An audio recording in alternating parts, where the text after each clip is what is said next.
పక్కకి తీసుకుపోరా, కాఫీతో మాట్లాడాలి. వాడిని నేను పక్కకి ఎట్లా తీసుకుపోతారా?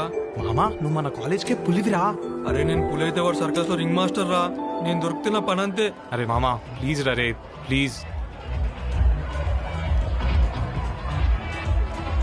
సారం పోరా.